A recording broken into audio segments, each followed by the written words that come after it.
We're almost coming up on the end of the Wind Temple. Not that it's a particularly long dungeon, it's pretty much in the norm.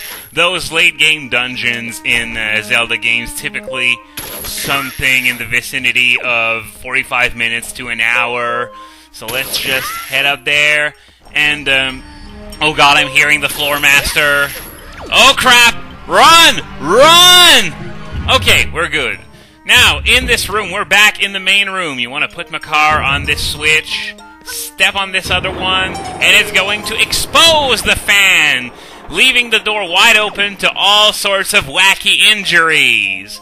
So what do we gotta do, you ask, now that this is done? Why? Go through the fan, of course! So, of course, we can't exactly do that. Go away. Just going to take care of that thing real quick while the wind is blowing, since, well, of course we can't do anything while the wind is blowing. So, what you want to do, take Makar, head down there, there's supposed to be a locked door.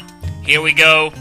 So yeah, this is what the key we got much earlier is for. So we're once again in one of those really big rooms. There's a summoning wizrobe right here. You really want to take care of it as fast as you can. It didn't even decide to go on one of those high ledges, which makes it even easier to take care of. So all that's left now is the two Stalfos. Since, well, the summoning wizrobe didn't get to do anything at all, I'm going to need the skull hammer for this. Boomerang, hammer, and that's one down. So, just going to kill this one. Once again, not extremely challenging, though there's a rather fun version of this fight where you're waiting for us in the Savage Labyrinth. You'll know it when we get there. Now, as you may have noticed, we've killed apparently everything in this room, but the doors still won't open, and there's supposed to be a chest in the middle of the room that appears as well. It's still not there.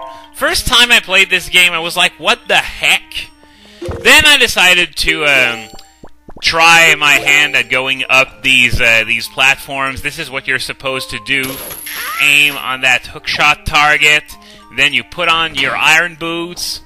Do that again, take off the statue, and there's a bokoblin in there. So what you're supposed to do is to kill all the bokoblins in order to be able to proceed, as well as make the treasure chart appear.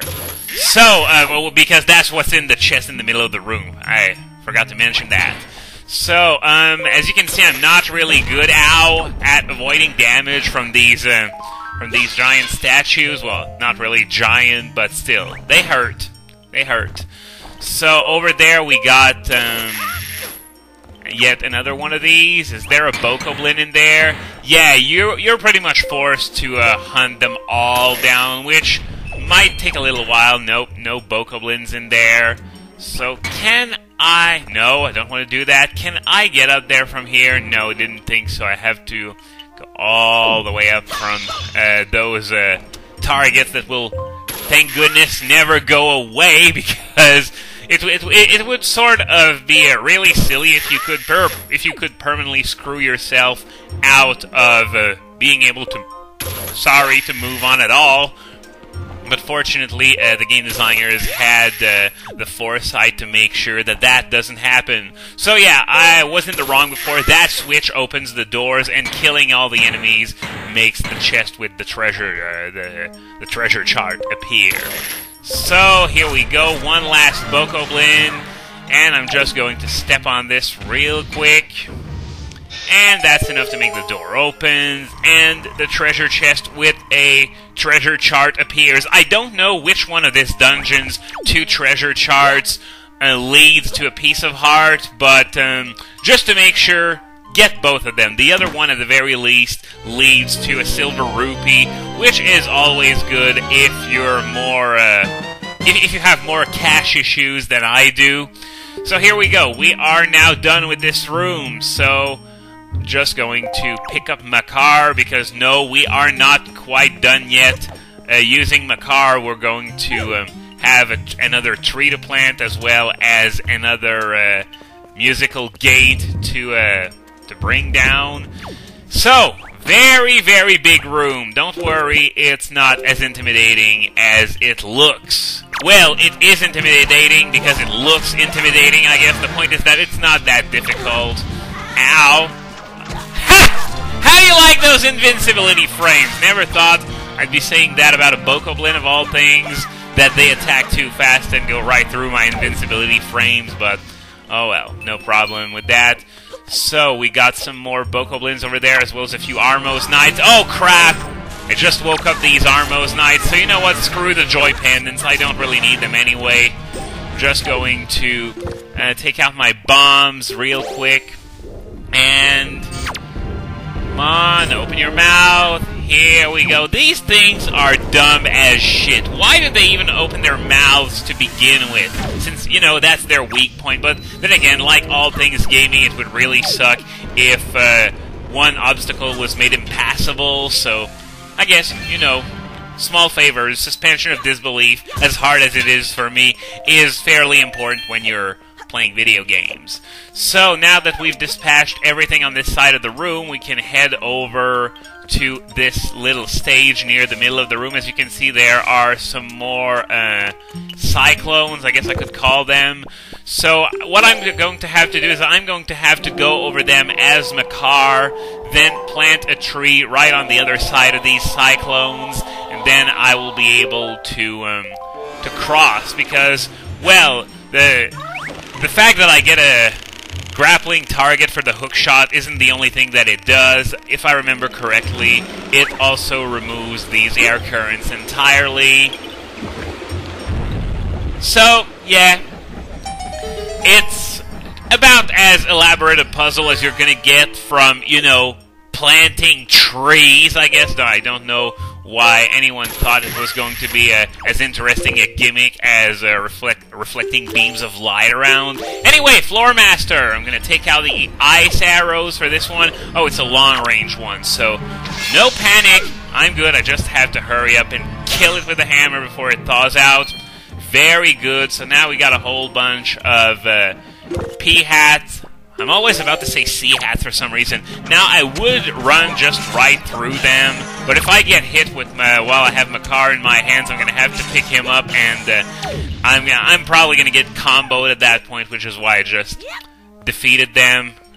These two are really harmless. I'm just going to ignore them. I said they're relatively harmless, but they went after me right away. So this final room, as you can see, once again, huge cyclones, as well as those things that get in the way. You can't really cross with the iron boots without getting absolutely slaughtered by those things. So what you're supposed to do is you're supposed to use those blocks to be able to, you know, prevent them from being in your path when you try crossing the room with your iron boots and Makar. So I'm going to try and shove both on this side here. Here we go, just as I was about to feel the effects of the wind too. And yeah, Link does the same stupid voice he does when he's slipping on ice, you know, back at the Ice Ring Isle. So that one was pretty tedious. Now, one thing to remember is that there is a small pit in the way that we're going to have to put this block into in order to be able to cross when we're going to have to carry that final block over there, because as you can see, there's another one of those things, whatever you want to call it, right across the pit. As you can see, I'm trying to come up with interesting commentary, but it's really difficult. It's just those freaking block puzzles, man. They can, even the easier ones are relatively time-consuming. The only ones that I would say can potentially make for some not totally black commentary is those involving ice, especially those in Twilight Princess, because I suck miserably at these. Though I guess I've gotten better, you know, doing them over and over, but that's pretty much the same thing for every puzzle ever. If you want to get better at it, just do it over and over and over. And yeah, by the way, it's confession time. You know that statue puzzle right before the Master Sword in Twilight Princess? I still couldn't solve it on my own, so I just memorized the solution. I'm not even kidding.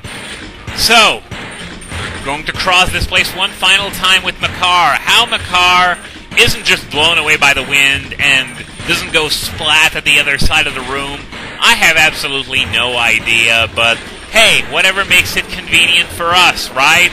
So, over there, as you can see, there's the final musical gate. So, just going to head over there, play the Wind God's aria one last time, and after that, we're going to be good to face the boss.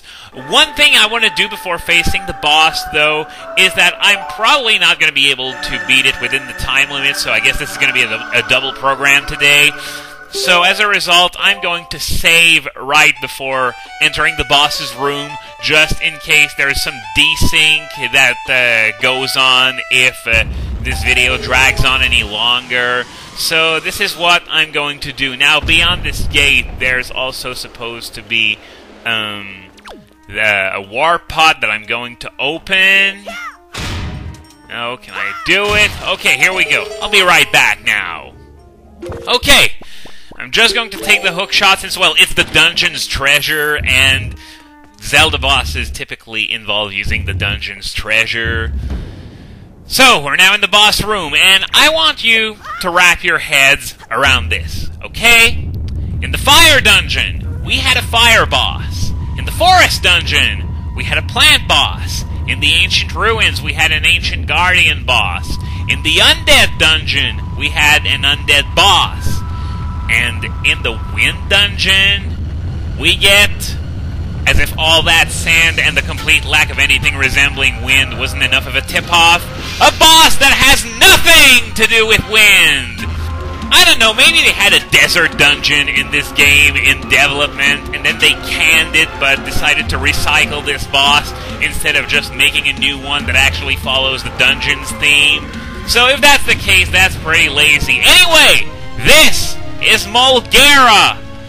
It's, for so late in the game, an incredibly easy boss. What you have to do, it's gonna pop its head out of the sand with its tongue exposed. You want to hook shot the tip of the tongue, then slash it a few times. It's as simple as that. However, once that's done, it's going to spawn some smaller worms that you have to hook shot to you and then slash twice with your sword. So these sort of act as meat shields, but they don't do so in the traditional sense of the term.